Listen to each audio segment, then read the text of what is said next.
By now, the CIS military command believed it was time to relaunch their invasion of Kamino. The plan would be to make it seem like the Separatists were relying on brute force to smash through the Republic flotilla, with Grievous heading a massive fleet. But the true threat lay in wait below the ocean surface. Using her earlier recon, they were able to secretly slip a Trident-class ship through, and with an array of AQ series droids working as engineers. Exterior sections of the capital ship in orbit were filled with parts of the larger Tridents, and the attack was used as a delivery system.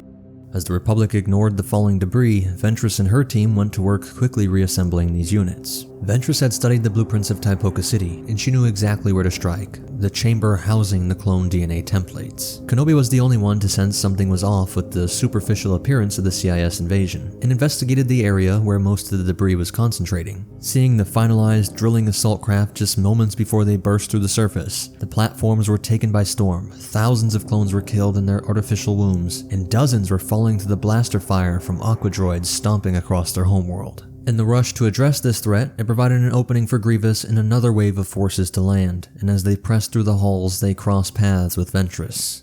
ARC Trooper Colt had been able to hold off Grievous, but with a mere gesture, Ventress gets him in a force choke and kills him in such a cold manner that even the general was impressed. Once inside the DNA sanctum, she quickly secured the coveted genetic material of Jango Fett, the very blueprint for the entire Republic clone army. But Skywalker cuts her off. And in this fight, neither get the upper hand, but she knows time is her enemy. The clones had turned the tide and would soon turn on her. As she got to the end of the landing pad, Skywalker calls deep on the Force to knock her down and pull the DNA canister to him. But calling on the dark side, she is able to overwhelm him and the canister goes flying right into the hands of a clone, preserving his and all his brother's genome. She was surrounded but confident, knowing that Grievous was approaching via Kaminoan flight pod and they would make it out alive, but as failures for a second time, coming away with nothing to show for all of this planning and resources lost.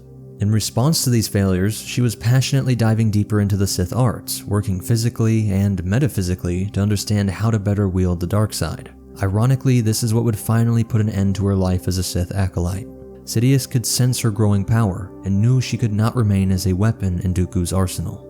At this time, she was leading the charge in the space battle of Sullust, delivering significant damage to Yularen's flagship. She does eventually get shot down by Kenobi and Anakin, crash landing into the hangar of a Providence class, while Dooku was being berated by Sidious, who angrily gave the order to kill Ventress. She's my most trusted. I said, eliminate her! She calls Dooku to ask for more support, but he coldly abandons her. You are no longer my apprentice.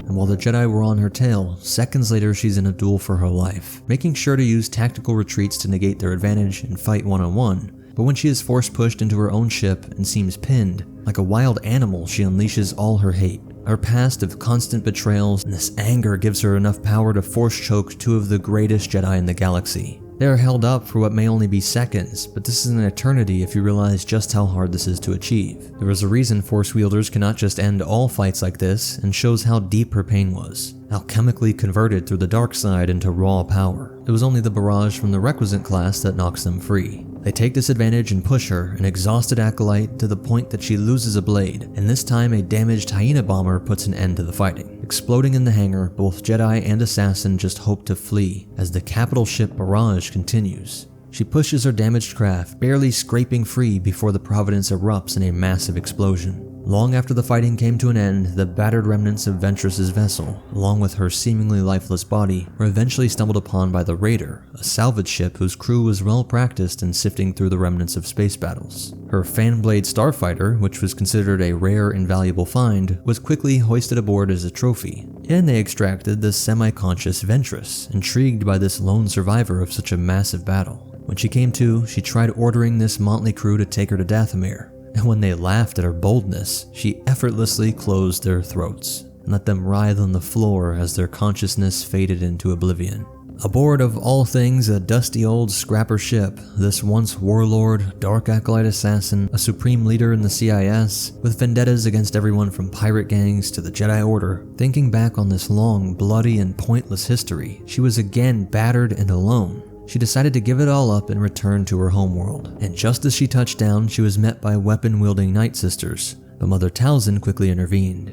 She recognized in Ventress the echo of a child she had parted with many moons ago, As Ventress's strength waned, a culmination of her injuries and the weight of her past, she crumbled, finding sanctuary in Talzin's outstretched arms. Her kin realized their mistake and rushed to her aid. Within the dimly lit recesses of the village, Ventress's fragile form was laid upon an ancient stone altar. Under the guiding hand of Mother Talzin, the Nightsisters assembled, bringing forth vessels filled with the water of life, a mystical concoction that pulsed with Dathomir's unique magic. Engaged in a sacred chant, Talzin spearheaded a ritualistic healing ceremony. The powerful incantation drew forth haunting memories from the depths of Ventress's psyche, memories of love, betrayal, and abandonment. As her past surged through her, the searing betrayal by Dooku overshadowed all else, fanning the flames of her desire for vengeance.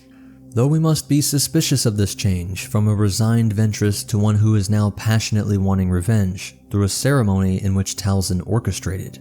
These visions channel her lifetime of abandonment into a rage focusing solely on Dooku, the one Talzin knows to be the Sith apprentice to Sidious, who betrayed her all those years ago. Ventress holds no bitterness over being given up by Talzin, and we would see just how adept these sisters are at mind control. So of course, Talzin would be the most powerful at this. Seeming to be helping in Ventress's want for revenge, she is quick to offer up Nightsisters Karis and Aleth, and develop the plan of using a drug on Dooku to take a magical spirit form. In this phantom camouflage, they would use Jedi lightsabers when it was time to strike. In the event that they failed, it would frame the Jedi as attackers. Using her intimate knowledge of the palace on Sereno, they are able to hit the Count with the dart, jolting him awake from his sleep, and launching him into a battle where he is fighting off 3 Nightsisters in this mind-altering drug. You might wonder why they didn't just poison him, but they very well might have. The effect we are seeing could be due to his Sith abilities to fight off the poison as much as possible, something we saw a lot more with the Old Republic-era Sith. He uses his environment perfectly, circling around to reduce their numbers by moving through the hall, but one does have the skills to leap over him, though only to be kicked down into his throne room. In this large, open room, he is surrounded and faces off against Ventress. But after this lengthy fight, the poison and trio of Nightsisters seem to have drained him. As he stumbles, Ventress force pushes him into the same desk from which the order to have her executed was once given. Basking in this moment, she steps forward to finish him off, only to have Dooku erupt with force lightning, launching them up into the air and out through the grand window. She is able to catch herself and uses the force to save her sisters from falling to their death. When they return to Dathomir, Talzin is suspiciously unsurprised by this, and reassures her that this will lead Dooku into the next part of this trap. If you enjoyed that clip, check out the full video here.